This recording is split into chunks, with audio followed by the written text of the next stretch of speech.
If people approach you and tell you this way, why you want to become Buddhist? You have to keep the precept. No? You cannot kill, you cannot lie, you cannot do a lot of things. No? How do you answer them? Is it a restriction?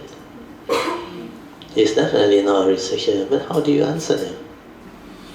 After you have studied the Dhamma, what do you think of the precept? Is it imposed on you?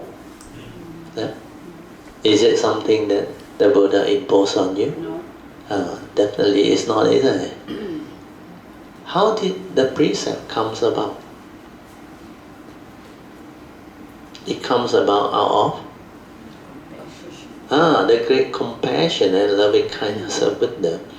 Because he's so compassionate, if he don't teach you this teaching, then you dare to become heedless and do all those funny things. And what are these precepts, the 5 precepts? They are major evils. People who violate this precept, who go against this precept, who break all these precepts are evil people. With the evil roots of greed, hatred and delusion. That's why when you break them, you become evil. Evil coming consequence will arise. It has got nothing to do with restriction and all those things. These are the precepts which we will observe and restrain from breaking them because we understand its deep meaning behind.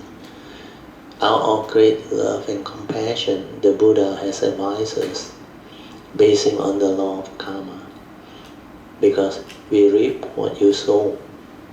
Do good begets good, do evil begets evil. But no need to teach you all this because he have no time to listen. He's not interested at all. But you tell him about our society's rule. It's just like when you rob a bank with a gun.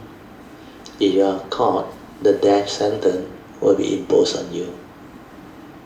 Do you dare to rob the bank with a gun? You ask him. It's exactly the same way we keep the precept because we don't want to end up in life sentence. No.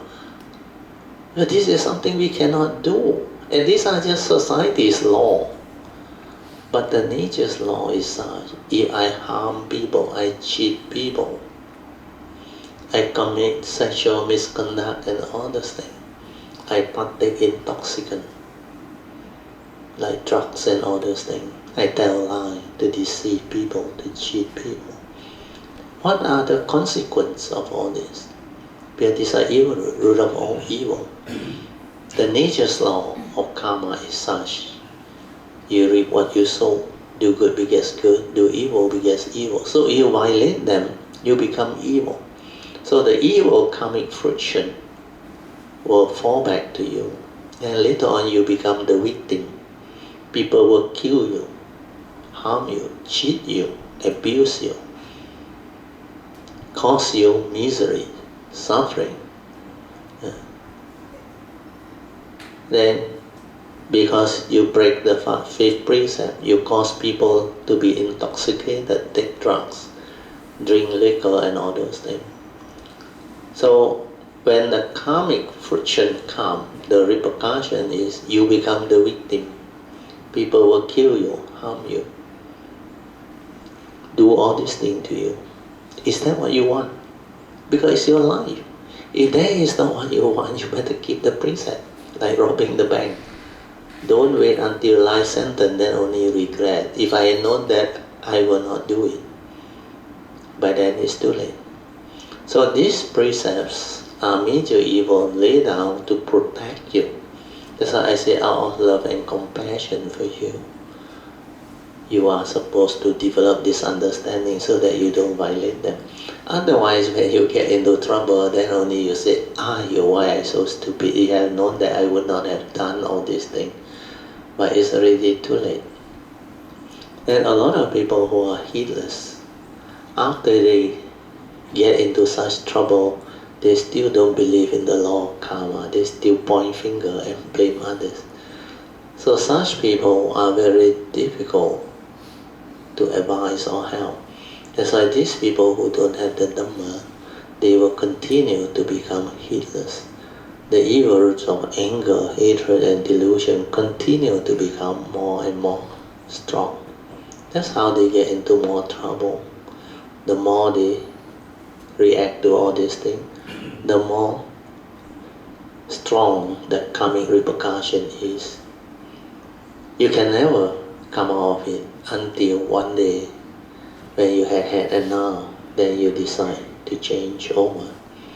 And then only slowly, if you have the good karmic condition, you will meet up with somebody who can advise you or share this teaching with you. Then when you see the beauty of such teaching, then you choose to change over for the better. Then only there is a possibility of relief or release from that karmic negativity. So in a similar way, when we understand all this, we will take care of karma. And how do we take care of karma? We have to follow the advice of the Buddha to avoid all evil, do good, and purify the mind. How to avoid evil? Keep the precept. Precepts are major evil. If you don't keep them, you will develop a lot of karmic negativity. Then when you break the precept, you harm others. You cause suffering and misery to others. So the nature's law is very fair. You reap what you sow. So when the condition arises, it will hit back. And you will become the victim. So if you want to have the good life, the happy life, if you want your loved one, your family members to be well protected, you must keep the precept. You must cultivate virtue. That's why during the Buddha's time, when people ask the Buddha, what is the highest blessing or protection?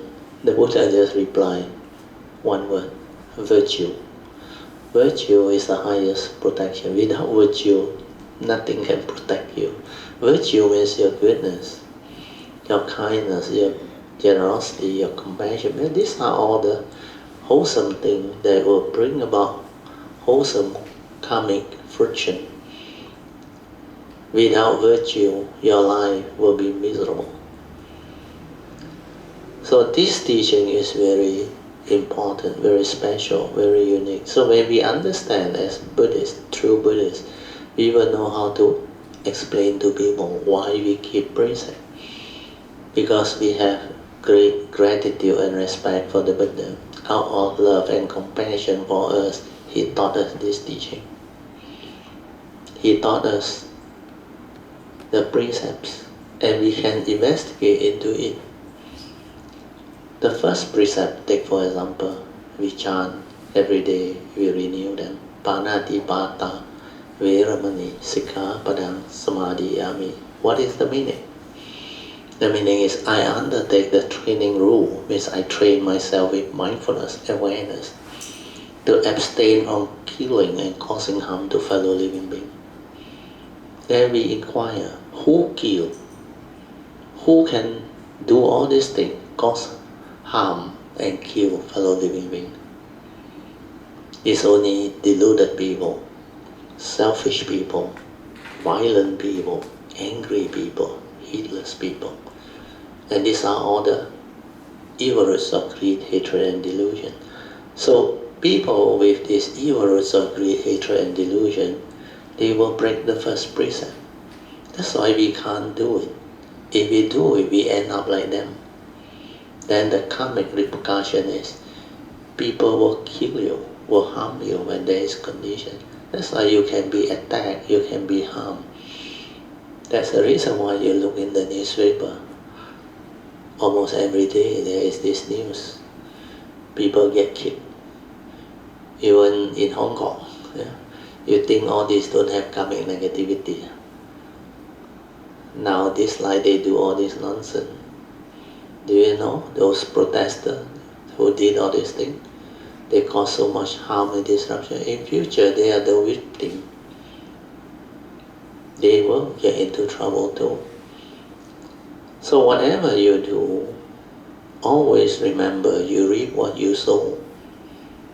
It will hit back at your karmic nature. So that is the most important understanding of the Buddha's teaching. To have the good life, you must understand that this law of karma is very powerful. We are all born of it, heir to it, conditioned and supported by it.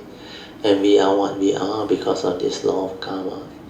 And this is the fifth contemplation that the Buddha asks each and every living being to reflect and contemplate daily. We are all born of our karma, heir to our karma, conditioned and supported by our karma. And we are what we are because of our karma. So if your entire life is almost 100% dependent on karma, what must you do to have the good life? Huh? We have to take care of karma. That's how the law of karma gives us the understanding. So according to this right view with regards to this law of karma, the Buddha come out with the teaching. His advice is based on this. You have to take care of karma. And how to do it? Avoid all evil, keep the precept. Cultivate virtue, wholesomeness, following Noble Eightfold Path. Right view leading to right thought, right speech, right action. That's how the whole cultivation come about. Then train your mind to be heedful, to be aware, to be mindful.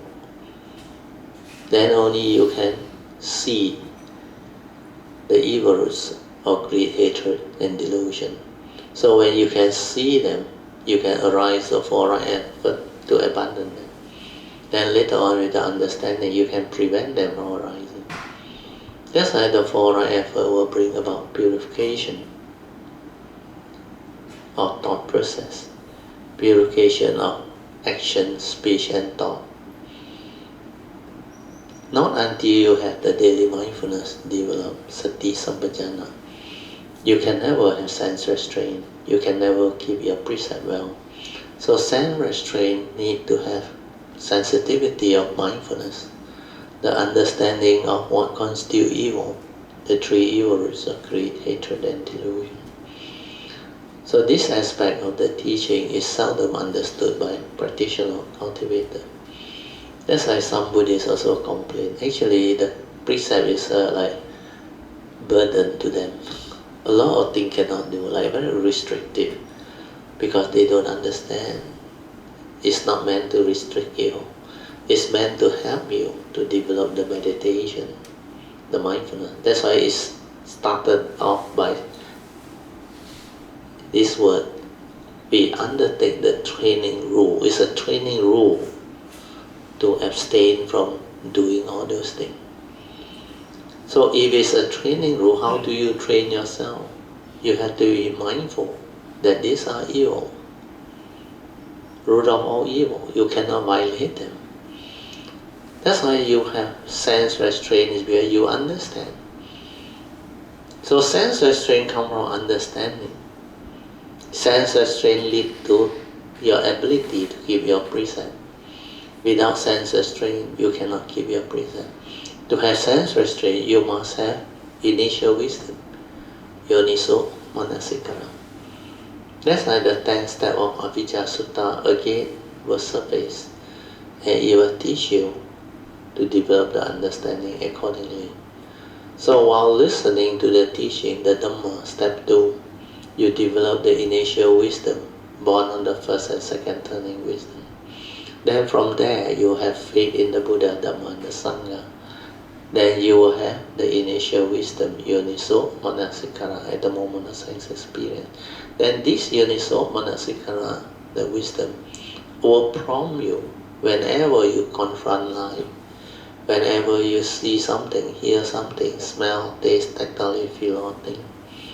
At the moment of sense experience, this wisdom at the moment of contact of mind with your respective sense organ will trigger off the understanding for you to act. Then you will act appropriately. You act according to understanding. No more acting according to memory, which are full of your wrong views, your wrong opinions. So your views, your opinion, and your wrong conditioning Then within your memory, you also have your fear, your worry, your anxiety, your selfishness, your phobia, your scars of memory, your insecurity. So all these are negative tendencies. So you act according to memory, you are not acting at all. Where these are all wrong thought. Evil condition, wrong thought. These are evil tendencies. So this teaching is something you have to develop the understanding so that when people question you or challenge you, the word in inverted comma, you know how to reply them. So this is for your sharing.